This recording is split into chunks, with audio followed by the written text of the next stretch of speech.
Through the watchful eye of the lens and across the front lines of innovation, we uncover the ultimate truth. Prepare to explore the most significant historical moments that changed the trajectory of mankind.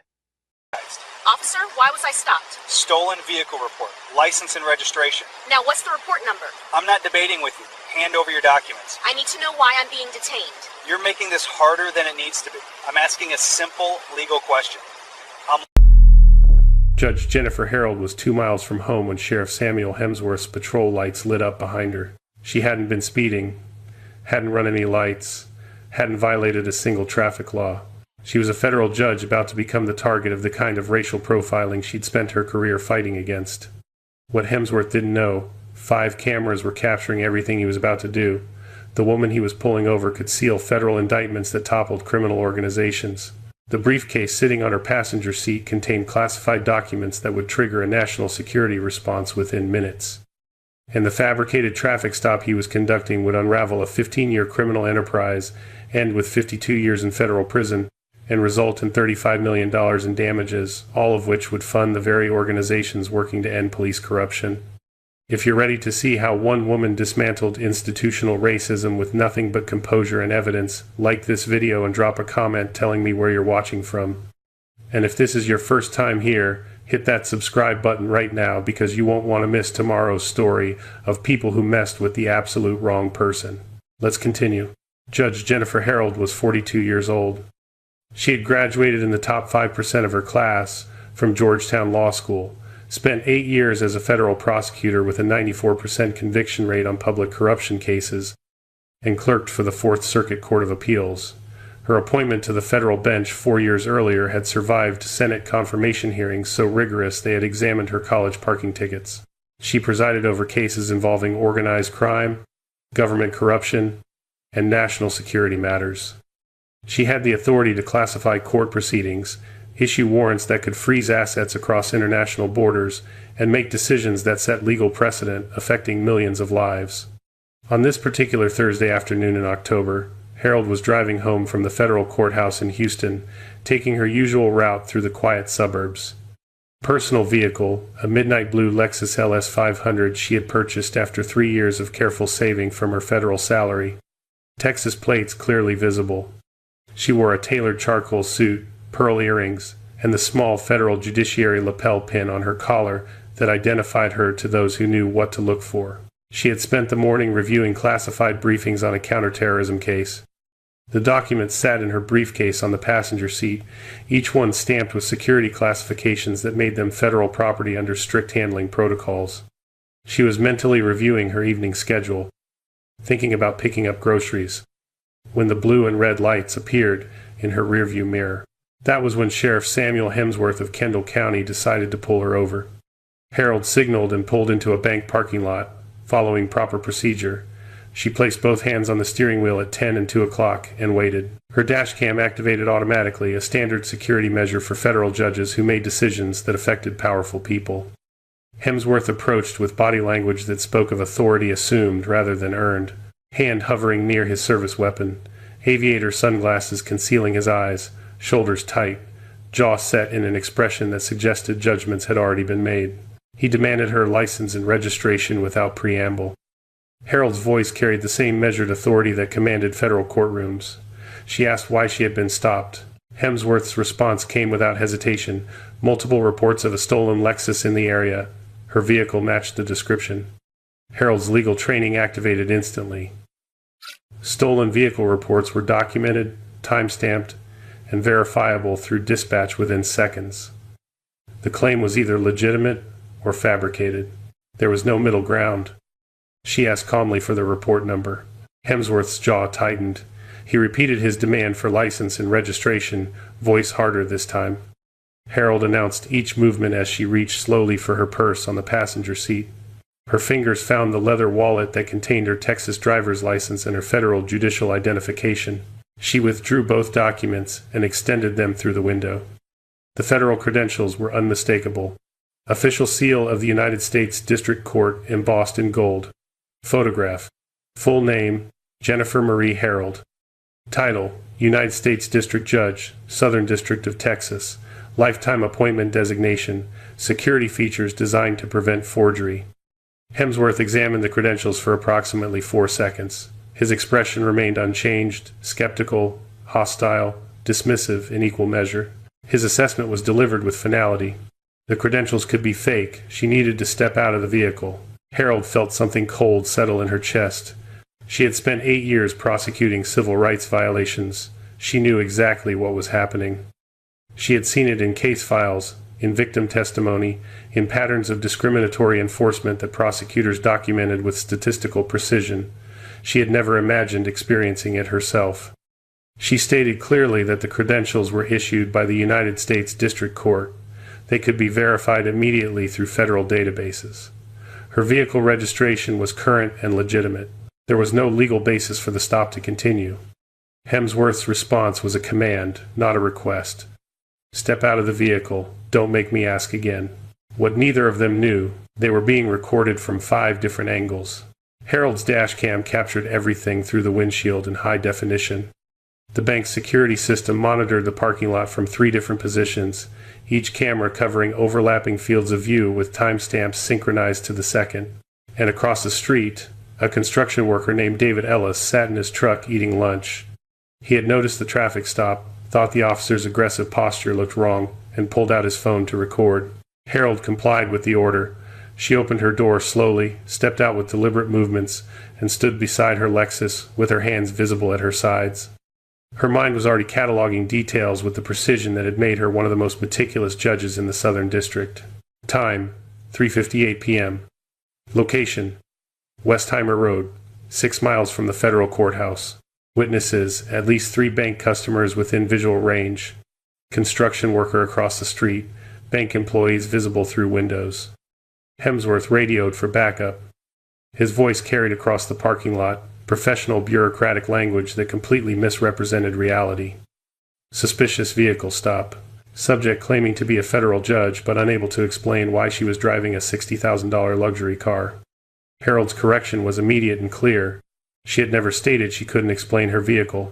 Federal judicial salaries were public record, and he had never attempted to verify her credentials through any official database. The response was captured by all 5 cameras with perfect audio clarity. Deputy Lewis Garrett arrived within 6 minutes. Mid-30s, less experienced than Hemsworth by perhaps a decade, he deferred immediately to the senior officer's authority, without question. Hemsworth briefed him quickly. Possible stolen vehicle, subject being uncooperative. He was going to search the car. Harold stated her position with the same clarity she used when addressing attorneys who appeared before her bench. She did not consent to any search. No probable cause had been articulated. Her federal credentials established her identity beyond question. The stop was unlawful, and the proposed search would constitute a violation of her Fourth Amendment rights. Hemsworth ignored her completely. He claimed reasonable suspicion based on the stolen vehicle report justified a search under established precedent. Harold's response was procedural and precise. If a stolen vehicle report existed, he could provide the report number and she would wait while dispatch confirmed it through official channels. Hemsworth's face flushed red. He ordered her to step away from the vehicle. Hemsworth opened the driver's door. On the passenger seat sat Harold's leather briefcase, black calfskin with the federal court seal embossed in gold lettering visible even through the tinted windows. Beside it lay a sealed manila envelope marked in bold red letters, classified, national security, authorized personnel only. Harold's voice carried absolute judicial authority despite her position standing handcuffed beside a patrol vehicle. That briefcase contained classified federal court documents. Opening it without proper security clearance constituted a federal crime under Title 18 of the United States Code. She was ordering him as a federal judge to cease immediately. Hemsworth pulled the briefcase from the vehicle. He characterized it as evidence in the vehicle theft investigation. Harold's response was factual and devastating. There was no vehicle theft investigation. The claim was fabricated and provably false through dispatch records that would show no such report had ever been filed. Hemsworth forced the briefcase lock. The leather tore. The mechanism broke. Inside lay multiple case files, each one bearing security classifications stamped in red ink. One file, marked with diagonal red stripes and a classification level that required special federal clearance, pertained to an ongoing counterterrorism investigation with international implications. Garrett hesitated visibly. The markings looked official. Maybe they should contact a supervisor before proceeding. Hemsworth's order was unequivocal. Photograph everything. Standard evidence collection procedure. Hemsworth pulled out his personal cell phone and began photographing pages. The camera shutter sound clicked repeatedly in the quiet afternoon. Classified witness identities under federal protection programs. Sealed investigative findings from Homeland Security operations. Security protocols for ongoing counterterrorism activities. Methods and sources whose disclosure could compromise national security operations across multiple countries. Harold stood perfectly still, but her mind was documenting everything with legal precision that would later be described in federal court testimony as extraordinary. Each photograph created time-stamped metadata. Each image automatically uploaded to cloud storage systems beyond anyone's ability to delete. Each action was being captured by 5 separate recording devices from 5 different angles. She spoke clearly and steadily, ensuring her words would be captured by every microphone. Hemsworth and Garrett were photographing classified national security documents without authorization. This constituted a federal crime under Title 18, United States Code. She was a sitting federal judge, and she was documenting their actions for federal prosecution. Garrett pulled out his own phone and began photographing different sections of the documents. The total came to 70 pages. 43 photographed by Hemsworth, 27 by Garrett, all uploaded to cloud storage within seconds. All time-stamped with metadata that would prove impossible to dispute. All captured on 5 cameras that neither officer knew existed. What Hemsworth didn't know, what he couldn't have known as he photographed page after page with meticulous attention to detail, was that one of those files contained far more than classified counterterrorism intelligence. It was an internal investigation by the Department of Justice, Office of Inspector General. The subject: illegal law enforcement database access and sale of confidential information across multiple Texas counties. The investigation had been active for 14 months.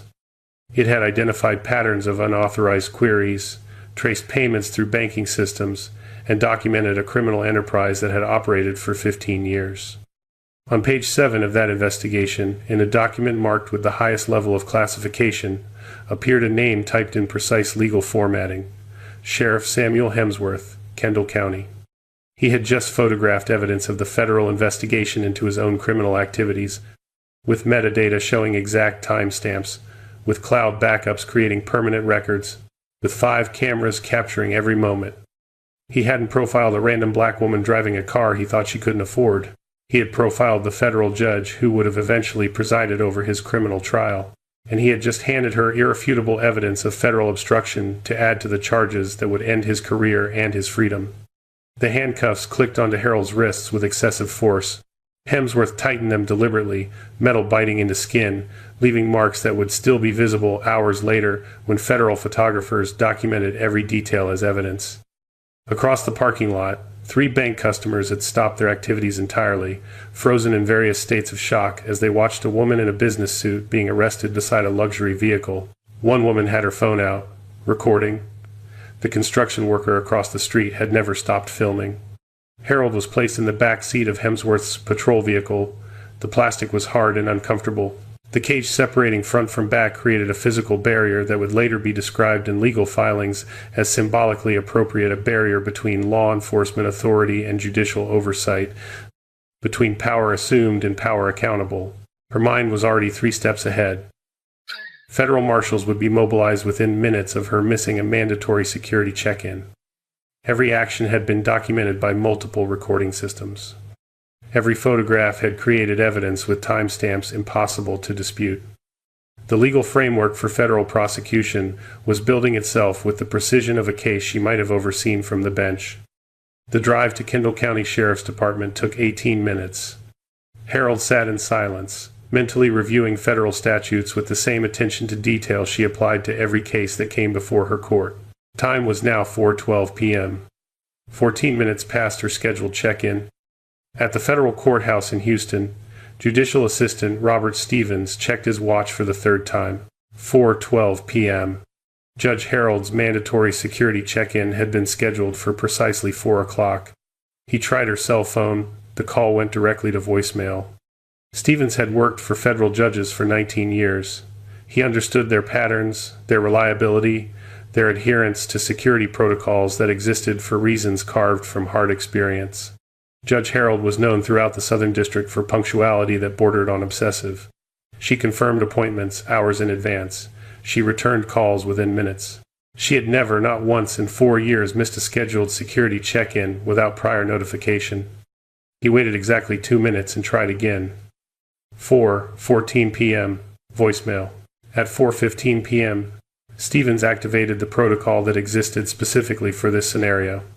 The call went to Deputy U.S. Marshal Angela Reeves, who handled judicial security for the Southern District of Texas.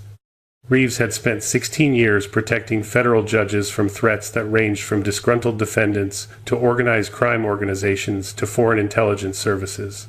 She understood immediately that this wasn't administrative oversight or a forgotten phone call. Federal judges operated under specific security protocols because their decisions affected powerful interests. Death threats were constant. Kidnapping was a documented risk. Assassination attempts had occurred with enough frequency that protective measures were mandatory rather than optional. When a federal judge missed a scheduled check-in, the response was immediate and comprehensive. Reeves accessed the tracking system for court-issued devices within seconds. Harold's phone had last pinged a cell tower on Westheimer Road at 3:58 p.m. The location data placed her at a bank parking lot 6 miles from the courthouse. There had been no movement since. The U.S. Marshal Service team dispatched immediately. 3 vehicles, 7 agents, full emergency protocol. Deputy Marshal Reeves and her team arrived at the bank parking lot at 4:31 p.m. Harold's Lexus sat in space B7, exactly where the tracking data had indicated. Driver's door closed but unlocked. No sign of the judge, no indication of where she had gone or why. Reeves approached the bank manager and requested immediate access to security footage. Federal emergency, missing federal judge. The manager complied within minutes. The recording showed everything. 3:58 p.m., midnight blue Lexus pulls into parking lot. Professional black woman in business suit exits, vehicle, hands on steering wheel, compliant posture. Sheriff's patrol vehicle blocks her exit. 4:01 p.m. Officer approaches aggressively, hand near weapon. Woman presents credentials, visible even on security footage as she extends documents through window. 4:03 p.m. Officer examines credentials briefly, orders woman from vehicle. 4:06 p.m. Backup arrives. 4:09 p.m. Briefcase removed from passenger seat, forced open despite woman's visible objections. 4:11 p.m. through 4:18 p.m. Both officers photographing documents with personal phones. 4:21 p.m. Woman handcuffed and placed in patrol vehicle. 4:23 p.m. Patrol vehicle departs with woman in custody. Reeves watched the footage twice, her expression growing harder with each viewing. Then she pulled out her phone and called Kendall County Sheriff's Department directly. The desk sergeant answered with routine professional courtesy. Reeves identified herself with formal precision. Deputy U.S. Marshal, Southern District of Texas, Judicial Security Division. She needed immediate confirmation of whether they had anyone matching a specific description in custody. The sergeant checked the intake system. Subject matching description brought in approximately 25 minutes earlier, currently in holding, pending processing. Reeves asked what charges had been filed. Her voice remained controlled, professional, giving no indication of what was coming. The sergeant read from the screen. Obstruction of justice. Suspected involvement in vehicle theft operation. The silence on Reeves' end stretched long enough to become uncomfortable. When she spoke again, her voice had transformed completely. Each word carried the weight of federal authority mobilizing in real time. They had a United States District Judge in custody. Federal judicial credentials had been presented and ignored. Classified national security documents had been accessed without authorization. This was now a federal incident. They were not to process that individual any further. They were not to move her. They were not to speak to her. Federal agents were en route and would arrive within minutes. The sergeant's tone transformed from bureaucratic routine to barely controlled panic. Captain Vincent Drake had been with Kendall County Sheriff's Department for 24 years. He had handled internal corruption investigations that had ended careers. He had managed officer-involved shootings that had generated national media attention. He had survived federal civil rights audits and budget crises that had nearly bankrupted the department. Nothing in his experience had prepared him for what the desk sergeant reported. Drake reached the holding area within 3 minutes. Judge Harold sat on the concrete bench, suit jacket folded beside her, tie still knotted, posture upright despite the degrading circumstances. Her expression was calm, professional, and absolutely controlled. There was no anger visible in her face, no frustration, no fear.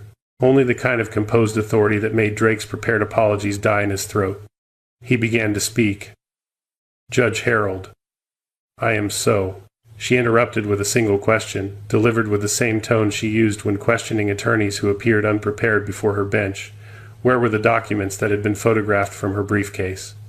Drake checked the evidence log with hands that had begun to tremble. The entry was there in digital precision. Briefcase contents photographed by officers Hemsworth and Garrett for evidence purposes. 43 pages photographed by Hemsworth. 27 pages photographed by Garrett. Total of 70 classified documents. All images time-stamped. All automatically uploaded to personal cloud storage accounts before the phones had been secured. Harold asked her second question. Were any of those documents marked as classified? Drake felt the blood drain from his face as he read further down the evidence log. Yes. Multiple files marked classified. Multiple files marked national security. Multiple files with security classifications that required federal clearance levels his entire department combined didn't possess. Harold delivered her third question with devastating calm. How many of those photographs had been uploaded to cloud storage before the phones were secured? Drake checked the evidence documentation with growing horror. His voice came out barely above a whisper. All of them. Automatic cloud backup, 70 images, uploaded within seconds of being photographed. Stored on servers beyond anyone's ability to delete. Harold stood. She straightened her suit jacket with movements that belonged in a courtroom rather than a holding cell. Her voice remained measured, judicial, almost gentle in its absolute certainty.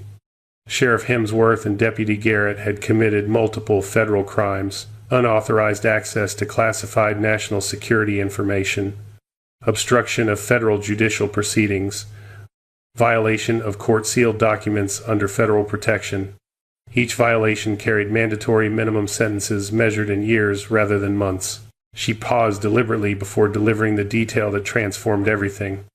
Among those 70 photographed pages had been an ongoing investigation by the Department of Justice Office of Inspector General. The subject of that investigation: illegal law enforcement database access and sale of confidential information across multiple Texas counties. Sheriff Samuel Hemsworth's activities had been under federal investigation for 14 months. Drake's expression cycled through shock, comprehension, and complete understanding of catastrophe. Harold continued in the same measured tone. Hemsworth had just photographed evidence from the federal investigation into his own criminal enterprise, with metadata showing exact timestamps, with cloud backups creating permanent federal records, with 5 separate cameras capturing every moment from 5 different angles. The final statement was delivered with surgical precision. He hadn't profiled a random black woman driving a car he assumed she couldn't afford. He had profiled the federal judge, who would have eventually presided over his criminal trial. And he had just created irrefutable evidence of federal obstruction to add to charges that would already end his career and his freedom. Do you think this would have happened if Judge Harold had been white? Drop yes or no in the comments and tell me why you think that. And hit that share button, because people need to see how justice actually works when it's backed by evidence and institutional authority. Harold was released at 4:47 p.m., exactly 90 minutes after the initial traffic stop. Federal agents had secured the scene.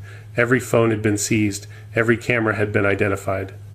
Every piece of evidence had been preserved under federal chain of custody protocols that would survive any legal challenge. She drove directly to the federal courthouse, hands still bearing visible marks from handcuffs that had been deliberately tightened. Once in her chambers, she began making the calls that would trigger comprehensive institutional response. Chief Judge Patricia Vega took her call immediately. The conversation lasted 7 minutes. Full federal investigation was mandatory. Resources would be unlimited. Consequences would be maximum. Department of Justice, Civil Rights Division. The senior attorney recognized implications within seconds of Harold's briefing. Federal obstruction. Classified information breach. civil rights deprivation under color of law. Investigative team deployment was promised within hours. National Security Division was notified due to the classified document compromise. Counterterrorism protocols were activated immediately. By 6:15 p.m., federal investigators had executed simultaneous search warrants across 3 counties. All electronic devices were seized from Hemsworth, Garrett, and 4 additional deputies who had been identified through preliminary communication analysis. Phones, computers, tablets, personal and departmental servers, everything that could store data, everything that could contain evidence. The forensic examination would take 3 months.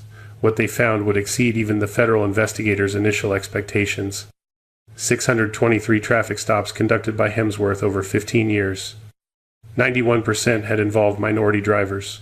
The counties where he operated showed 71% white population according to census data. Statistical analysis would later prove the disparity represented mathematical impossibility without intentional racial targeting. 1,847 unauthorized database queries over the same 15-year period. Information sold to 23 different clients, including private investigators, bail bondsmen, and tabloid journalists. $340,000 in traceable payments through banking records that Hemsworth had apparently believed were secure. Text messages spanning 8 years. Racist language documented in digital permanence. Communications coordinating racial profiling activities with other deputies. Celebrations of arrest quotas. Mockery of minority drivers using slurs that would be read aloud in federal court. 6 additional deputies identified as participants in the database selling operation. A systematic criminal enterprise with Hemsworth as the architect and primary beneficiary. The evidence was overwhelming. The documentation was irrefutable. And all of it had been preserved because a federal judge had maintained perfect composure while being humiliated, had documented every detail with legal precision, and had trusted that the system designed to protect judicial independence would function exactly as intended when provided with undeniable evidence. The federal grand jury convened 11 months after the bank parking lot incident. The indictment they returned was 49 pages long, detailing 49 separate federal counts against Sheriff Samuel Hemsworth. Each count was supported by evidence so overwhelming that defense attorneys would later describe it as the most thoroughly documented prosecution they had ever seen. The trial began on a Monday morning in September. Federal courtroom in Houston. Judge Michael Rousseau, presiding, brought in from the Eastern District of Texas to ensure impartiality. He was known throughout the Fifth Circuit for harsh sentences in cases involving law enforcement corruption and had precisely zero tolerance for officers who betrayed the public trust. The prosecution presented their case across 4 weeks with methodical precision.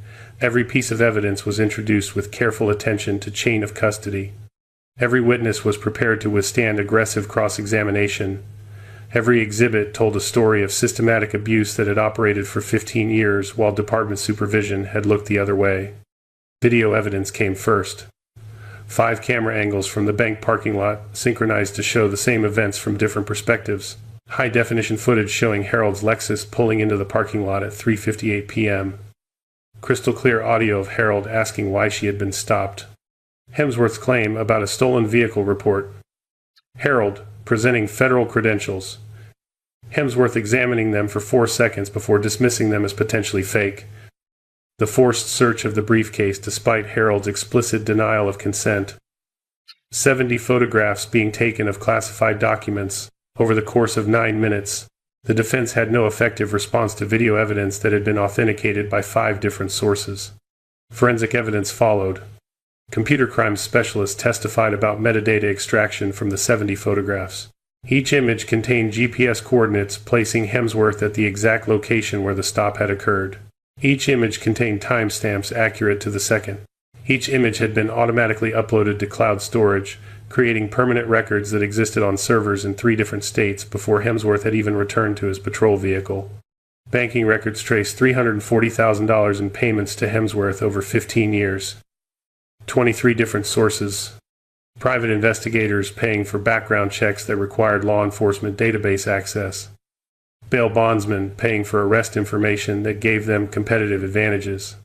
Tabloid journalists paying for celebrity mugshots and arrest records. Every transaction documented, every payment traceable, Every deposit made to accounts Hemsworth had apparently believed were untraceable. The database access logs showed 1,847 unauthorized queries. Searches on celebrities, politicians, business executives, private citizens who had done nothing to warrant law enforcement attention. Each query time-stamped. Each query matched to payments that followed within days. The pattern was undeniable and impossible to explain as anything except systematic criminal enterprise. Statistical analysis was presented by an expert who had testified in civil rights cases across the country. 623 traffic stops by Hemsworth over 15 years. 567 had involved minority drivers. The counties where Hemsworth operated showed 71% white population according to census data. The expert testified that achieving a 91% minority stop rate in a 71% white county without intentional racial targeting had a statistical probability approaching zero. Comparison data from other officers in the same department showed stop rates that aligned with demographic patterns. Hemsworth was an extreme outlier. The numbers proved discriminatory intent beyond any reasonable doubt. Text messages were read aloud in court. 8 years of communications with other deputies. Racist language that made jury members visibly uncomfortable. Coordination of profiling activities with specific discussion of targeting expensive vehicles in certain neighborhoods. Celebration of arrest quotas with bonuses apparently paid under the table by the department. Mockery of minority drivers using slurs that the prosecutor read in a flat, emotionless voice that somehow made them even more damning. The defense attempted to argue isolated incidents taken out of context. The prosecution responded by presenting additional messages from different time periods showing identical patterns. The argument collapsed under the weight of documented evidence. Harold took the witness stand on the trial's 15th day. She testified for 7 hours across 3 sessions, describing the bank parking lot stop with precise detail. Her voice never wavered. Her composure remained absolute. She described presenting her federal credentials and watching Hemsworth examine them for 4 seconds before dismissing them as potentially fake. She described explicitly denying consent to search her vehicle and hearing that denial ignored. She described watching classified national security documents being photographed despite her clear warnings about federal law violations. The defense cross-examination attempted to suggest she had been uncooperative or had somehow provoked the situation. Harold's responses were devastating in their simplicity. She had answered every question asked. She had complied with every lawful order. She had presented valid federal credentials. She had explained exactly why the search was unlawful. Her cooperation had been total within the bounds of constitutional protection she had every right to invoke. Her final statement was delivered with quiet intensity that resonated through the courtroom. She had spent her career upholding the Constitution. On that October afternoon, she had experienced its violation firsthand.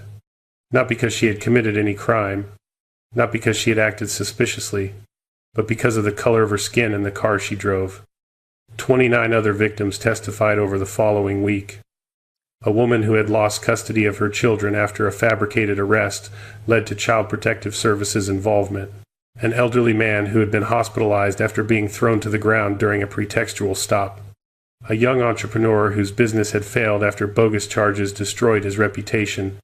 Charges that were eventually dismissed, but only after the damage had been done. The pattern emerged with brutal clarity. Systematic destruction of lives through racial profiling conducted with the authority of law enforcement and protected by department supervision that had looked the other way for 15 years. The jury deliberated for 6 hours. They returned guilty verdicts on all 49 federal counts. 8 counts of deprivation of rights under color of law. 12 counts of unauthorized access to classified information. 7 counts of obstruction of justice. 15 counts of computer fraud and abuse, 5 counts of wire fraud, 2 counts of conspiracy. No acquittals. No hung jury on any charge. Hemsworth sat without visible emotion as the verdict was read. His attorney appeared physically ill. Judge Rousseau scheduled sentencing for 6 weeks later. The hearing lasted 4 hours. Prosecution argued for upward departure from federal sentencing guidelines based on aggravating circumstances. They presented victim impact statements from 37 individuals whose lives had been affected by Hemsworth's actions. They documented systematic abuse spanning 15 years. They emphasized the national security breach created by photographing classified documents and the assault on judicial independence represented by arresting a federal judge who had presented valid credentials. The defense pleaded for leniency. They mentioned family circumstances. They cited military service from 20 years earlier. They expressed remorse that sounded hollow, given text messages celebrating arrests and mocking victims. Judge Rousseau's sentencing statement addressed each aggravating factor with methodical precision. Hemsworth hadn't just violated individual rights. He had betrayed the fundamental trust that communities placed in law enforcement. He had weaponized his authority against the very people he had sworn to protect. He had racially profiled hundreds of citizens. He had sold confidential information for personal profit, and when he had encountered a federal judge, he had committed crimes against the judicial system itself. The sentence was pronounced with finality that left no room for appeal. 52 years in federal prison, no possibility of parole under federal sentencing guidelines. Hemsworth would be 84 years old before release eligibility. It was, for all practical purposes, a life sentence. All pension benefits were revoked. Law enforcement certification was permanently stripped. Appeals were filed to the Fifth Circuit and denied. Petition to the Supreme Court was denied without comment. Every possible avenue of escape was systematically closed. Deputy Garrett received 23 years for accessory charges and obstruction. 4 other deputies received sentences ranging from 8 to 15 years each for their participation in the database selling operation. The department supervisor received 11 years for systematically covering up complaints and enabling the profiling network through deliberate indifference. The entire criminal enterprise was dismantled, 6 careers ended, multiple families destroyed, and all of it traceable to a single decision to profile a woman based on the color of her skin and the car she drove. The civil lawsuit proceeded on a parallel track, Harold v. Kendall County Sheriff's Department and Samuel Hemsworth. Claims of false arrest, civil rights deprivation, intentional infliction of emotional distress, assault on judicial independence, and systematic failure of supervision that had enabled the constitutional violations. The county offered settlement 3 months before trial, $3.9 million with a confidentiality agreement requiring Harold to never discuss the case publicly. Their attorneys characterized it as generous given the circumstances. Harold refused. She demanded public trial and institutional accountability that a confidential settlement would obscure. The case proceeded to jury trial. The civil trial lasted 4 weeks. Evidence showed the department had received 47 formal complaints against Hemsworth over 15 years. Every single complaint had been dismissed internally without proper investigation. Early intervention systems had flagged Hemsworth's stop patterns as statistical outliers. Supervision had ignored the warnings. The department had created a culture that rewarded aggressive enforcement without meaningful accountability. The verdict came back with numbers that made national headlines: $35 million in total damages, $10 million compensatory for the harm inflicted, $25 million punitive, specifically designed to punish the department for systematic indifference to constitutional violations that had been documented and ignored for over a decade. It was the largest civil rights verdict in Texas history. The federal consent decree that followed was comprehensive and binding. 10 years of Department of Justice monitoring. Independent oversight board with subpoena authority and power to investigate complaints without department interference. Mandatory body cameras for all officers with footage stored by independent third parties. Bias training completely redesigned by civil rights experts rather than law enforcement personnel. Early intervention systems with automatic triggers that required investigation when officers showed statistical patterns of discriminatory enforcement. All stop data tracked by demographics with quarterly public reporting that would be available to researchers and civil rights organizations. The reforms would affect every officer in the department. The oversight would continue for a decade, and the changes would serve as a model for other jurisdictions facing similar patterns of discriminatory enforcement. 3 weeks after the civil verdict, Harold held a press conference at the federal courthouse. She stood at a podium bearing the seal of the United States District Court and delivered a statement that had been carefully prepared but was delivered with obvious emotion barely held in check. She hadn't pursued the case for money. She had pursued it for justice. Every single dollar of the $35 million settlement would be donated to organizations working to prevent what had happened to her from happening to others. The donations were announced with specific amounts. $12 million to the National Police Accountability Project, $10 million to the NAACP Legal Defense Fund, $8 million to the Innocence Project, $5 million to local community legal aid organizations that provided representation to defendants who couldn't afford attorneys.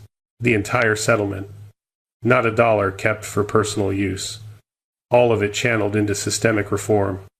The Foundation for Judicial Accountability was established using Harold's name and funded by the settlement.